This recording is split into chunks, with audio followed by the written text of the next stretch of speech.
The truth about failure. A story that will change how you see setbacks. Have you ever felt like you're not good enough? Perhaps you launched a business that didn't survive. Maybe you studied relentlessly for an exam only to fall short.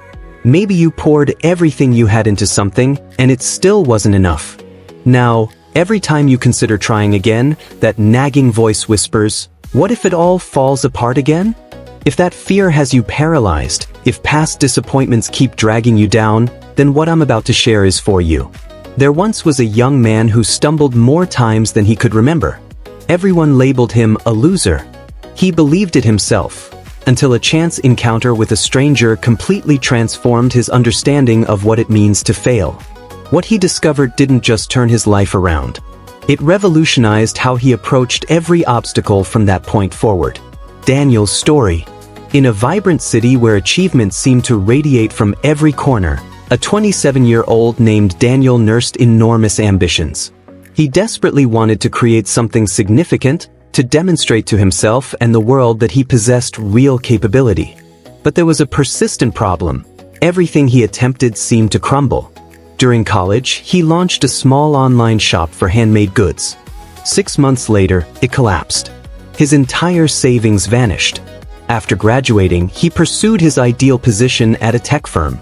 He advanced to the final interview stage, only to watch them select another candidate.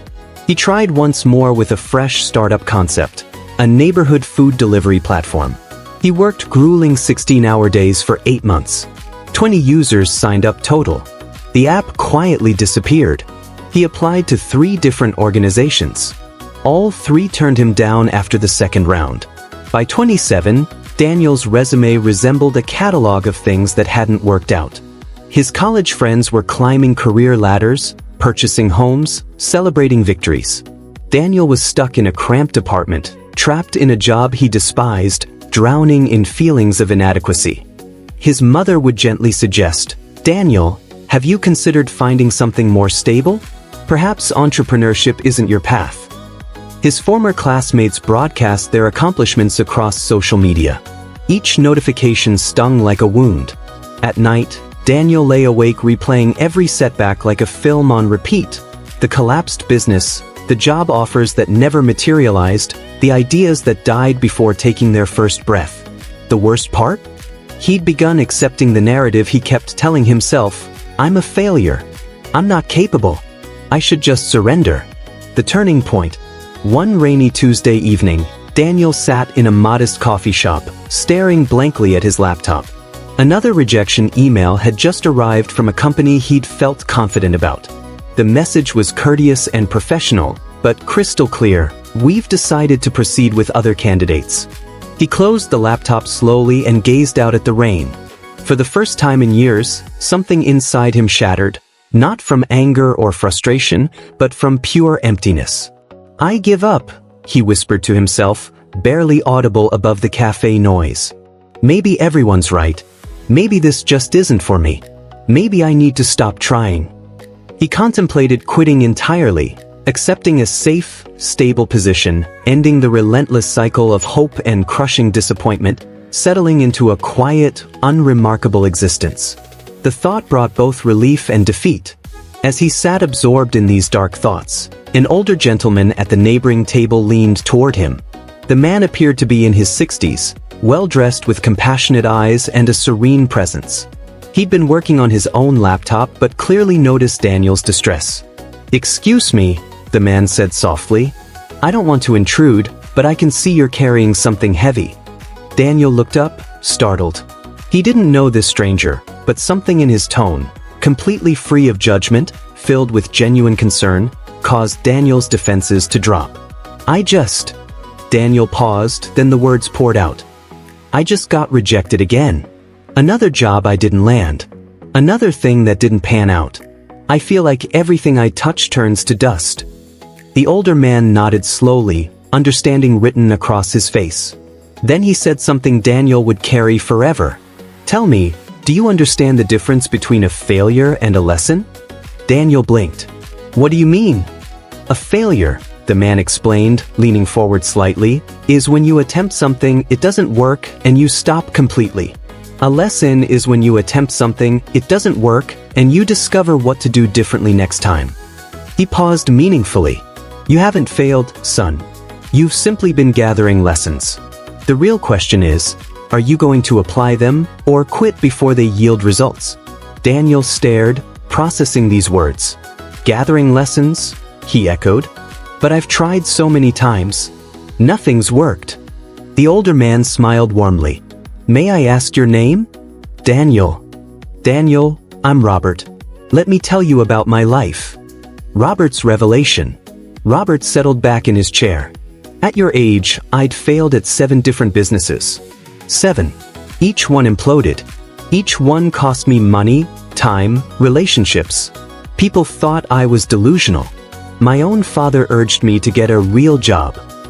I was drowning in debt, living in a shoebox apartment, surviving on instant noodles. Daniel's eyes widened. This polished, successful-looking man? But here's what I discovered, Robert continued. Every single one of those so-called failures taught me something invaluable. The first business taught me about understanding customers. The second revealed the importance of cash flow. The third showed me how partnerships work. The fourth built my resilience. He paused deliberately. By the time I started my 8th venture, I wasn't starting from nothing. I was starting with the accumulated wisdom of 7 businesses. And that 8th one? It succeeded, not because I was suddenly smarter, but because I finally knew what didn't work. Robert grabbed a napkin and pen from the table. He sketched a simple diagram, a straight line angling upward. Most people imagine success looks like this, he said, pointing. Smooth, linear, you work hard and steadily climb. Then he crumpled the napkin slightly and drew again. This time, a jagged line that zigzagged up, down, but ultimately climbed higher. But genuine success looks like this. Up, down, sideways, backward, forward. It's messy, filled with what you're calling failures. But if you step back, he traced the overall upward trajectory, you're still ascending. Robert looked directly into Daniel's eyes. There's a concept in psychology called a growth mindset. It means believing your abilities aren't fixed. They can expand through effort and learning. People with a growth mindset don't view failure as proof they're inadequate. They see it as proof they're not adequate yet. He emphasized that final word, yet. Every rejection you've received? That's data. Every business that folded? That's feedback. Every interview you didn't ace? That's practice. Robert pulled a small notebook from his bag and handed it to Daniel. I want you to do something. Write down every failure you've experienced. Every single one. Then beside each, write what you learned. What went wrong? What would you do differently? What skill did you develop because of it? Daniel looked at the notebook uncertainly. Because here's the truth, Daniel, you're not failing. You're experimenting. You're iterating. You're getting closer. Robert stood to leave, placing a hand on Daniel's shoulder. Thomas Edison experimented 10,000 times before inventing the light bulb. He said, I haven't failed. I've just discovered 10,000 ways that won't work. So tell me, are you a failure? Or are you just 10,000 experiments away from your breakthrough? The transformation.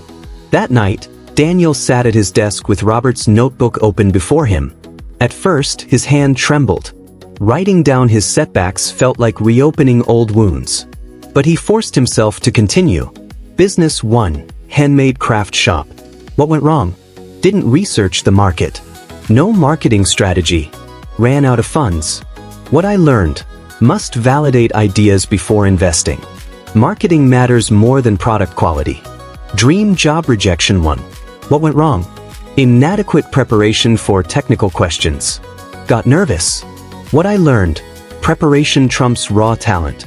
Mock interviews are essential. Line by line, setback by setback, Daniel wrote. And something remarkable happened. As he wrote, the crushing weight on his chest began lifting. These weren't failures anymore. They were lessons, data points, stepping stones. He realized every job rejection had sharpened his interview skills. Every collapsed business had taught him about entrepreneurship. Every obstacle had forged his resilience. He wasn't falling behind. He was constructing a foundation. The new beginning. The next morning, Daniel made a decision.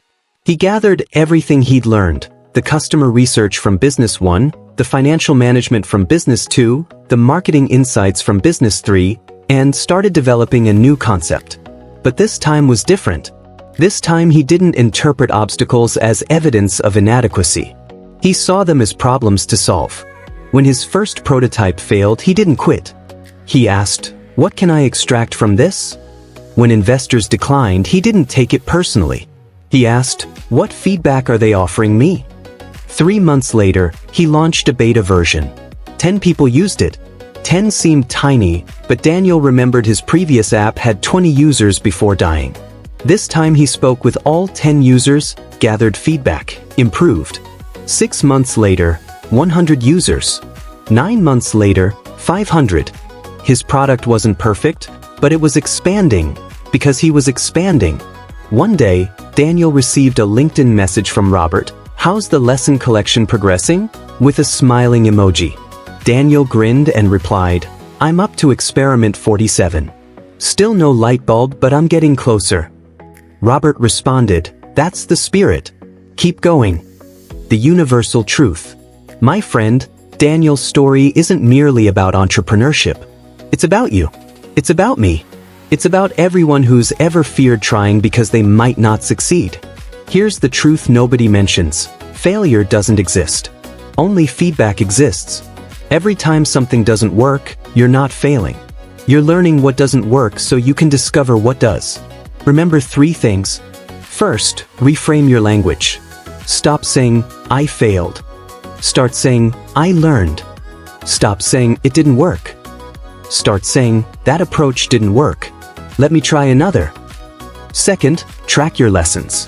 Like Robert instructed Daniel, write them down. Every setback, ask yourself, what did this teach me?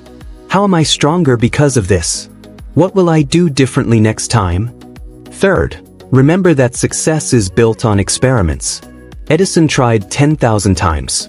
Dyson created 5,126 prototypes before his vacuum worked. J.K. Rowling faced rejection from 12 publishers. They weren't lucky. They simply refused to call experiments failures. Your challenge. Think about one thing you failed at. One thing you attempted that didn't work. One thing that made you feel inadequate. Now reframe it. What did it teach you? What skill did you develop? How are you stronger because of it? Write it down. Because the moment you view your setbacks as lessons instead of failures, everything transforms. You are not a failure. You are a scientist conducting experiments. You are an inventor testing prototypes. You are a student gathering data. And every failure is simply bringing you closer to the breakthrough that's waiting for you. If this story shifted how you view your setbacks, I want to hear from you. Drop a comment below. What's one failure you're now choosing to see as a lesson? Let's rewrite our stories together. And if you know someone who's afraid to try because they might fail, share this with them. Because sometimes the only barrier between someone and their success is a shift in perspective. There is no such thing as failure. Only less